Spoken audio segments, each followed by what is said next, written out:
You know that feeling, right? You're stuck on hold, listening to that same awful music for what feels like an eternity. Or maybe you're filling out some form and it's asking for information you've already given them a dozen times. That feeling, that frustration of being trapped in a maze, well, it turns out it's not an accident. It's actually a system. And today, we're going to break down how it works, why it's there, and believe it or not, how we can actually fix it. It's a feeling that Franz Kafka absolutely nailed over a century ago. This isn't just about being inconvenienced. Kafka understood that the waiting, the endless rules, the constant uncertainty, it does something to you. It's psychologically draining. It's almost designed to make it harder to think straight, to fight for yourself, or even just to remember why you started this whole process in the first place. So what is actually going on here? Well, there's a term for it: administrative burden. And the most important thing you need to know about it is that this isn't just random government slowness. No, it's a policy choice. You can think of it like a dial that policymakers can turn up or down to make it harder or easier for you to get a service that you're legally entitled to. It's a system, not a bug. Now, this burden really breaks down into three different kinds of costs. First, there are learning costs. I mean, just finding out that a benefit even exists and then trying to figure out how on earth to apply. Then you've got compliance costs. This is the classic stuff, right? The mountains of paperwork, the trips to some office, taking time off work you can't afford to lose. But that third one, that's often the one that hits the hardest: psychological costs. The stress, the stigma, the feeling of losing your dignity just by being stuck in the machine. There's another great word for this, made popular by Cass Sunstein: sludge. Sludge is all that gunk in the gears. You know, the confusing forms, the websites that don't work, the endless waiting. And this is where it gets really interesting, because sludge becomes a kind of policy making by other means. It lets a government or a company promise you a benefit on paper, but then make it so unbelievably difficult to actually get that you just give up. But why is this sludge so darn effective at stopping us in our tracks? Well, to get that, we need to dive into the psychology it exploits. It's actually pretty clever because it targets the way our brains work, especially when we're under a lot of pressure. First up is this idea of cognitive scarcity. Think of your brain's processing power like the RAM in your computer. When you're stressed out about money or your health or just not having enough time, most of that RAM is already being used up. So who are the main people using social safety net programs? Well, it's people who are, by definition, already dealing with scarcity. So the system piles the most complicated, brain-draining tasks onto the very people who have the least mental bandwidth to handle them. It's a perfect storm. And that leads right into something called learned helplessness. Look, if you fill out your paperwork perfectly, but it gets lost anyway, or you call for an update and you get a completely different answer every single time, you start to feel like nothing you do actually matters. The connection between your effort and the result is just broken. And after that happens enough times, the totally normal human response is to just stop trying. You disengage. Why bother? This quote from Annie Lowery just sums it all up perfectly. She calls it a time tax. The cost of all this bureaucracy is paid in hours of your life. And this tax is incredibly regressive. It hits the people with the fewest hours to spare the hardest. I mean, if you're an hourly worker or a single parent or taking care of a sick family member, taking a whole day off to go to a government office, that's not just an inconvenience, that's a potential crisis. Okay, so this isn't just some abstract theory. Let's look at how this pattern plays out in the real world, because the numbers, well, they're pretty staggering.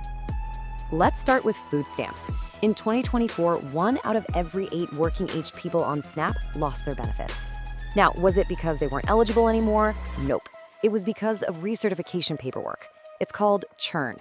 Eligible people get kicked off programs because of these procedural hurdles, only to have to go through the whole nightmare of reapplying all over again.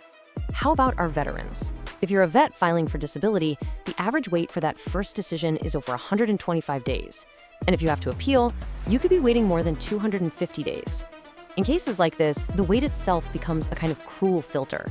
The people who are least able to go that long without an income are the most likely to just drop out, no matter how strong their claim is. And what about something almost all of us do?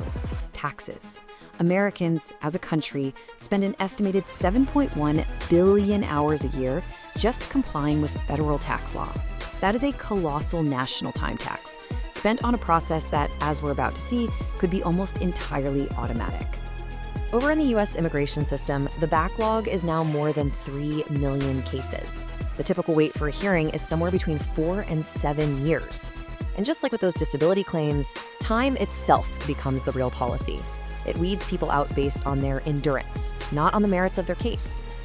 And hey, let's be clear, this is not just a government problem. The private sector has absolutely mastered this game. Think about signing up for a news subscription. It's one click, super easy, but then try to cancel it. All of a sudden, you're in this endless maze of phone menus and chatbots and retention specialists. The Federal Trade Commission actually has a name for it, friction asymmetry, and it is a 100% deliberate design choice. So look, the pattern here is crystal clear.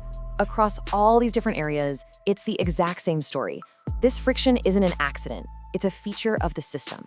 It's a design choice that systematically pushes the real costs in time, in stress, and money onto the shoulders of the people who can least afford to carry them.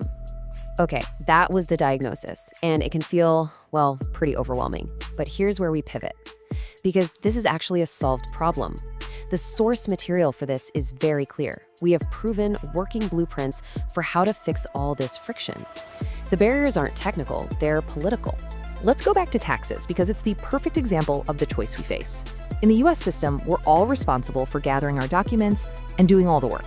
But in more than 36 other countries, the government uses the wage data it already has, sends you a pre-filled return, and all you have to do is check it and say, yep, that looks right. And that 7.1 billion hour time tax, poof, it just vanishes. Here's another game-changing idea that's already the law in parts of Europe. It's called the once-only principle. It's simple. You tell the government your address or your income one time.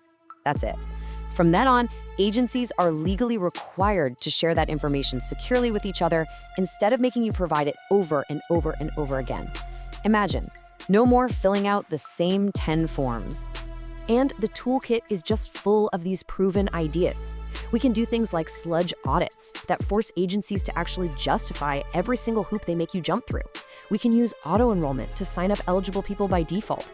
There are plain language laws, continuous eligibility to stop that churn we talked about. There were even rules that say if an agency misses a deadline, your application is automatically approved. The solutions are out there. And this quote really gets right to the ethical heart of the problem.